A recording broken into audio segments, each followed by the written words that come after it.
मरकुस 8 अध्याय 4000 लोगों को खिलाना।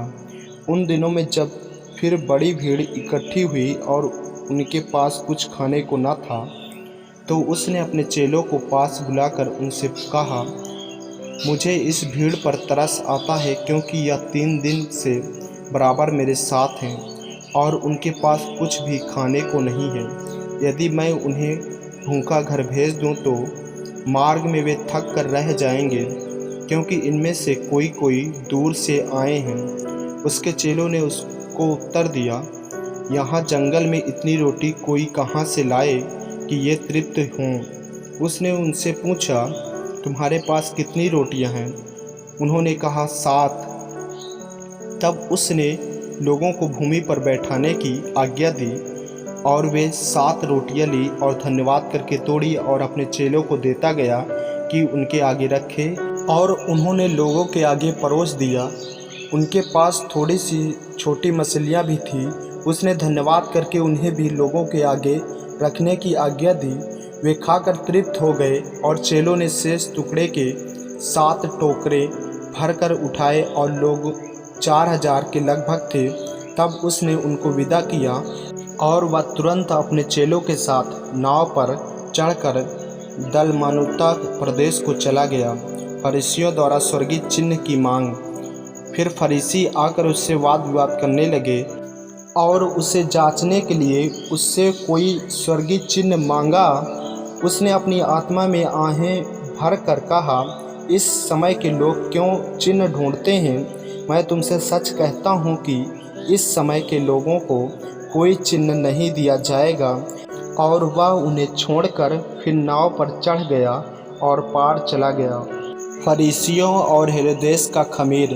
चेले रोटी लेना भूल गए थे और नाव में उनके पास एक ही रोटी थी। उसने उन्हें चिताया, देखो, फरीसियों के खमीर और हेरोदेस के खमीर से चौकस रहो। वे आपस में विचार करके कहने लगे, हमारे पास रोटी नहीं है।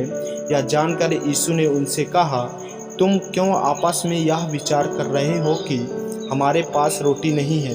क्या अब तक नहीं जानते और नहीं समझते? क्या तुम्हारे मन कठोर हो गए हैं? क्या आँख रखते हुए भी नहीं देखते और कान रखते हुए भी नहीं सुनते? और क्या तुम्हें स्मरण नहीं कि जब मैंने 5000 के लिए 5 रोटी तोड़ी थी, तो तुमने टुकड़ों की कितनी टोकरियां भरकर उठाई? उन्होंने उससे कहा, 12 टोकरियां। और जब 4000 के लिए 7 रोटी थी, तो तुमने टुकड़ों के कितनी टोकरे भरकर उठाए थे? उन्होंने उससे कहा, 7 टोकरे। उसने उनसे कहा, क्या तुम अब तक नहीं समझते? बैतसैदा में एक अंधे को चंगा करना। वे बैतसैदा में आए और लोग एक अंधे को उसके पास ले आए और उससे विनती की कि उसको छुए। वह उस अंधे का हाथ पकड़कर उसे गांव के बाहर ले गया और उसकी आँखों में थूक कर उस पर हाथ रखे और उससे पूछा, क्या तू कुछ देखता है? उसने आँख उठाकर कहा, मैं मनुष्यों को देखता हूँ, वे मुझे चलते हुए पेड़ों जैसे दिखाई देते हैं। तब उसने दोबारा उसकी आँखों पर हाथ रखे और अंधे ने ध्यान से देखा। वह चंगा हो गया और सब कुछ साफ साफ देखने लगा। उसने उसे यह कहकर घर भेजा, इस गांव के भीतर पाँव भी न रखना। पतरस का यीशु को मसीह स्वीकार करना। यीशु और उसके चेले कैसरिया फिलिप्पी के गांव में चले गए। मार्ग में उसने अपने चेलों से पूछा, लोग मुझे क्या कहते हैं?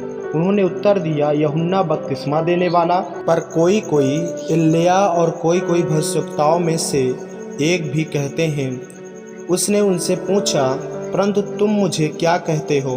पतरस ने उसको उत्तर दिया, तू मसीह है।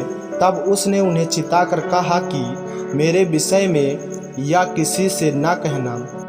अपनी मृत्यु के विषय में यीशु की भविष्यवाणी।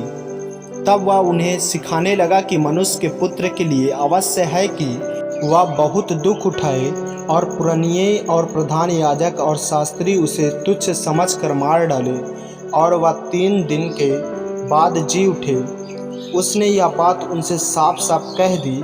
इस पर पतरस उसे अलग ले जाकर झिड़कने लगा, परंतु उसने फिरकर अपने चेलों की ओर देखा और पतरस को झिड़ककर कहा, हे शैतान, मेरे सामने से दूर हो, क्योंकि तू परमेश्वर की बातों पर नहीं परंतु मनुष्यों की बातों पर मन लगाता है। यीशु के पीछे चलने का अर्थ, उसने भीड़ को अपने चेलों समेत पास बुलाकर उनसे कहा, जो कोई मेरे पीछे आना चाहे वह अपने आप से इनकार करे और अपना क्रूस उठाकर मेरे पीछे हो ले, क्योंकि जो कोई अपना प्राण बचाना चाहे वह उसे खोएगा, पर जो कोई मेरे और सुसमाचार के लिए अपना प्राण खोएगा वह उसे बचाएगा। यदि मनुष्य सारे जगत को प्राप्त करे और अपने प्राण की हानि उठाए तो उसे क्या लाभ होगा? मनुष्य अपने प्राण के बदले क्या देगा? जो कोई इस बेविचारी और पापी जाति के बीच में मुझसे और मेरी बातों से लजाएगा, मनुष्य का पुत्र भी जब वह पवित्र दूतों के साथ अपने पिता की महिमा सहित आएगा तब उससे भी लजाएगा। आमीन। मेरे प्रियो, यदि आप इस चैनल पर नए हैं, यदि आपने अभी तक हमारे चैनल को सब्सक्राइब नहीं किया है तो हमारे चैनल को सब्सक्राइब करें और बेल आइकन के बटन को दबाएं ताकि वीडियो आप तक पहुंच सके। जय मसीह की। प्रभु आपको आशीष दे।